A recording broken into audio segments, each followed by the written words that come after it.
Hey guys, Anfield here, and today we're doing another positional algorithm series video. I've chosen the T57 to do, and it's Northwest. The reason I picked the T57 is because I get asked a lot how to play autoloaders. While this isn't going to be an example of how to play an autoloader, one of the things people get wrong a lot is where to position autoloader because it is a bit confusing. A T57 isn't really a heavy armored tank to go with the heavies, but it's not quite fast enough to work with the mediums either, so it can be confusing. So I'm just going to use this as an example. I'm going to just turn the sound down a bit. So as you can see, I'm going up here in this north section. Now let me pause real quick and show you how I made that decision. There are no artillery pieces, which doesn't actually affect my decision here, but it does help because it means I can be aggressive without being forced to camp, because I know an artillery is going to click me the second I move out of solid cover. Their TD force is limited. We don't have any. Their JP-100 and Yagtar are likely to go south anyway, and I'd rather not be shot by JP-100. They can be kind of difficult to face at large distances. If you're right up next to them and you can track them and get around them, no problem, but at a distance, it's very difficult. And the problem with this area down here is it's very corridor-like. So it's easy to get picked off and lose, let's say 1300 hit points, have 900 hit points left just from one shot. It's not something I really want. So I'm going to go up here. And this area is actually way better for this spawn here than from this spawn. In order to take this position and secure it successfully from this spawn, you need a huge overmatch. Whereas from this spawn, you can easily fight and take it. What I've noticed is that their medium force isn't that great. They've got a 1-2-1 Batshot and E50M and a T54, but we've got mediums to balance that. Our mediums are looking to go in that direction, and with my support, it'll be crippling. Autoloaders are really, really good against mediums. They can just, get them and not have to worry too much about receiving too much damage in return because their alpha isn't big.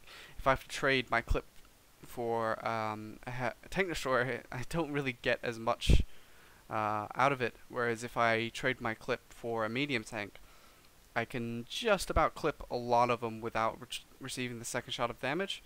Bar like a Batshot or the 62A's sort of tanks. They have their DPM slightly too high, but it's still better to sort of duel with them and clip them out for 1600, especially because they don't want to take that damage, so they'll probably try to run rather than fight you. Anyway, I'm going to take this support position here, and I'm going to probably snipe across, see what shots I can get before supporting the A1 area. Basically, in this point, you want to take checkpoints. You want to take the A3, secure this, see what's coming, and then take the A1 and then push down. Or return to base if necessary. The problem with the T57 is because it is slow, and on this map, the distance between these two flanks is enormous. There's no support for each other. You have to make a good call, and you have to win your flank quickly. So I'm just going to run this and show you. So not a lot of middle action usually happens, although we do have 3 tanks there at the moment. It's not really that big of a flank. I mean, they have 1 medium tank, and that's all you really generally see. Is you'll see 1 or 2 mediums occasionally, but what you do good is good lights over here. So I'm just going to take a shot on the Conqueror. Which, I'm under no threat here. There's nothing that's going to shoot me from down here, or it would have been spotted. So as you can see, my prediction was right. JP-100 does go down here. Now he's already shreked one of our tier 8s. They have 2 tanks down here, so you don't really want to be in the thick of a brawl unless you have a lot of support around you. You want to kind of support tanks that are already engaged with other tanks. So you get good shots along here, and I can just sort of move up as it's warranted. We have an E75 here too, which is nice. Bit of armor over here. I'm not sure I would have gone here with an E75, but it's not a terrible decision. So here, our 1-2-1 for some reason has decided to come down before we've secured this point. Now he should have already seen. I think he complains about lack of support earlier, but he's kind of dumb for going down there because we can see there's a medium there and there's also a Conqueror, so he's basically running unsupported. Now I do try to support him best I can.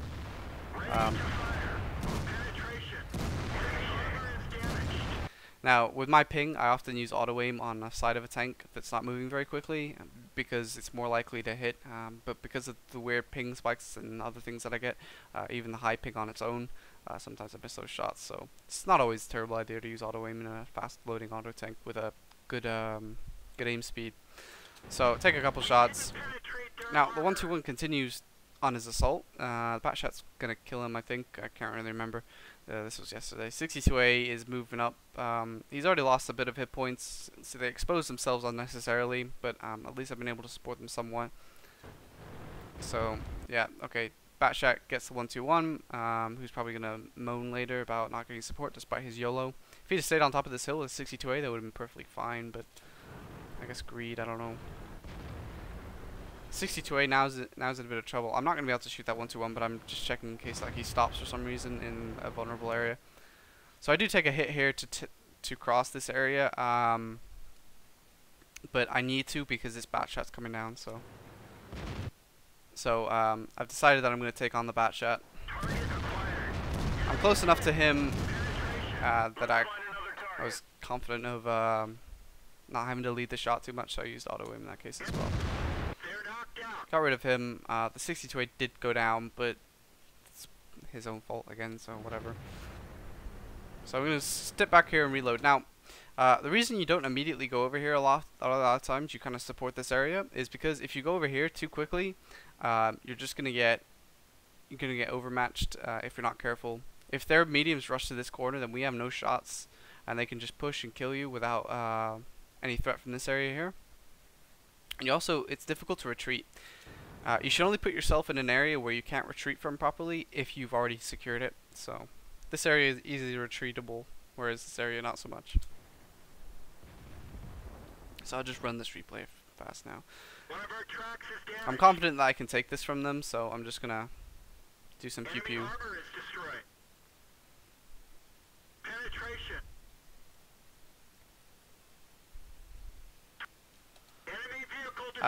At this point, we pretty much got an upper hand in this game. It's difficult to see us losing, so but needless to say, I'm still gonna